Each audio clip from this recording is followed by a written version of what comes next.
Olá, meu nome é Ligimara de Brito Ramos, a inscrição 512.05.5031, o cargo 357, professora de Biologia, Rio Branco Urbana. E o nosso tema de hoje é sobre relações ecológicas.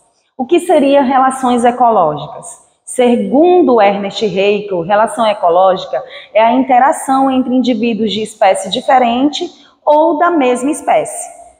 E baseado nessa classificação de Ernest, nós vamos ter elas de dois tipos, a intraespecífica e a interespecífica.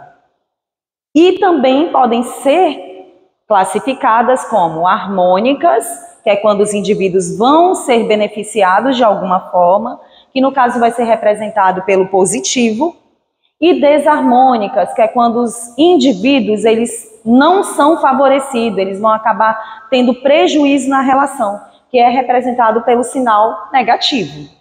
E também temos o indiferente, que é aquela situação dentro da relação em que nenhum dos indivíduos eles não vão perder e também não vão se beneficiar, que nesse caso é representado pelo círculo. Aí vamos lá para as relações intraespecíficas, que são de indivíduos de uma mesma espécie. Dentro das relações intraespecíficas, nós vamos abordar as harmônicas. Como primeiro exemplo, colônia. A colônia, os indivíduos eles vão viver ali juntamente, unidos fisicamente, eles não podem se separar. No caso da colônia do tipo isomorfa, eles vão ser unidos fisicamente e aparentar ter um único formato. Nesse caso, todos os indivíduos ali eles estão unidos justamente para se beneficiar. Então, eu vou ter o sinal aí de positivo para as espécies envolvidas nessa relação.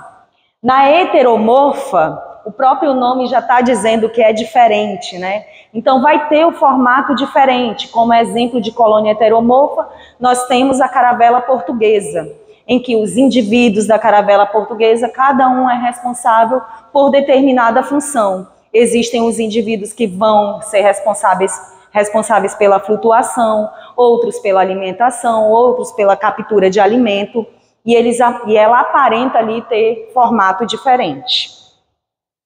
Saindo aqui de colônia, nós vamos para a relação ecológica chamada de sociedade. Na sociedade, os indivíduos eles são separados fisicamente. Como exemplo, eu posso citar para vocês as formigas, o cupim e as abelhas, que elas são separadas fisicamente, mas trabalham ali unidas com um único propósito, que é de proteger o local de onde elas vivem. Saindo das relações harmônicas intraespecíficas, nós vamos para as desarmônicas. Como exemplo de relação desarmônica, nós temos a competição.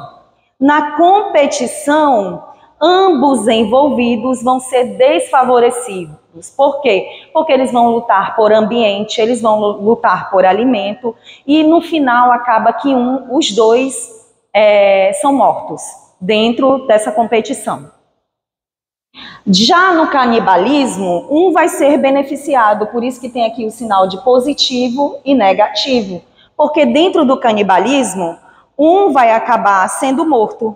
Como exemplo que eu posso citar para vocês, lembrando que eu estou falando de relação intraespecífica, então tem que ser de uma mesma espécie, eu posso citar para vocês o exemplo ali do tubarão dentro da barriga da mãe, que ele come os próprios irmãos e só fica um único tubarão ali sobrevivendo. Outro exemplo que eu posso citar para vocês é da viúva negra, que ela acaba ali comendo o macho depois da reprodução, porque o macho serve de alimento da prole.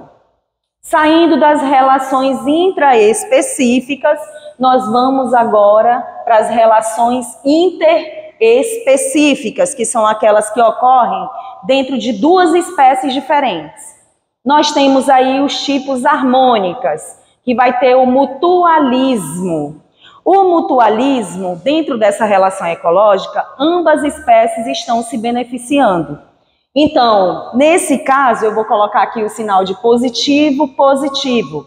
E o mutualismo ainda pode ser dividido em optativo, que é quando as duas espécies envolvidas nessa relação, elas estão ali se beneficiando, mas se uma se separar da outra, nenhuma acaba morrendo. Elas se ajudam naquele momento, mas depois se separam, sem haver prejuízos para as ambas espécies. No caso, como exemplo, eu posso citar do jacaré. Quando abre lá a boca e vem uma espécie de ave e come o alimento que está ali no dente do jacaré. Ambos estão sendo beneficiados. O jacaré com a limpeza do dente e os passarinhos por receberem o alimento que estava ali na boca do jacaré. Um outro exemplo de mutualismo que nós temos, nesse exemplo, nós temos obrigatório. Por quê? Que eu vou falar agora que é obrigatório. Porque ambas espécies precisam uma da outra para continuar viva. Como exemplo de um mutualismo obrigatório, eu tenho da triconinfa, que é um protozoário que vive dentro do cupim e que ambos estão ali se beneficiando. Porque o protozoário se alimenta dos nutrientes da alimentação do cupim, que é a celulose, e em troca disso, ele digere a celulose para o cupim. Então, ambas espécies estão sendo beneficiadas nessa relação. Agora vamos falar aqui do comensalismo. No comensalismo, tem aqui o sinal positivo e lá o círculo. Por quê? Porque no comensalismo apenas uma espécie se beneficia e a outra tanto faz para ela ter ou não ter a espécie que está ali convivendo com ela. No caso, eu posso citar para vocês o peixe rêmora, que ele vive ali ao lado dos tubarões, se alimentando dos restos de alimento que o tubarão vai liberando ali no ambiente. Ele não está prejudicando o tubarão e ele está sendo beneficiado pelos restos de alimento que o tubarão está soltando. Já outro tipo de relação interespecífica, nós temos o inquilinismo, que é aquelas plantinhas maravilhosas que sobem ali em outras plantas maiores para acabar se aproximando mais da luminosidade. Como exemplo disso, nós temos as bromérias, que são um exemplo bem claro dessa relação ecológica.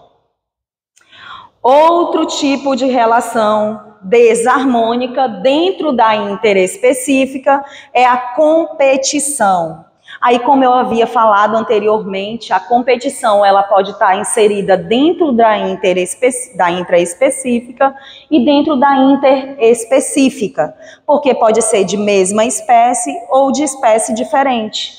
Nesse caso, ambas as espécies vão ser prejudicadas. Por quê? Porque vão competir, às vezes, por uma fêmea no ato sexual, ali para ver quem ganha, aquele território, para ver quem ganha o alimento. Enfim, as duas espécies acabam sendo prejudicadas.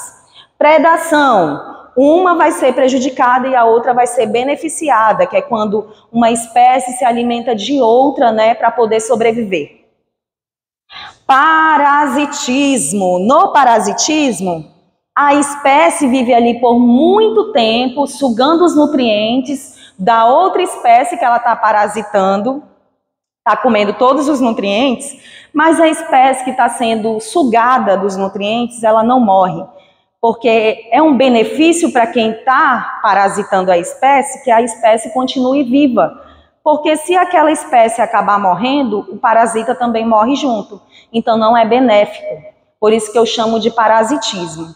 Agora, quando a espécie morre, nesse caso, eu tenho parasitoidismo, que é quando o parasita acaba sugando todos os nutrientes da espécie envolvida em questão e a espécie acaba morrendo.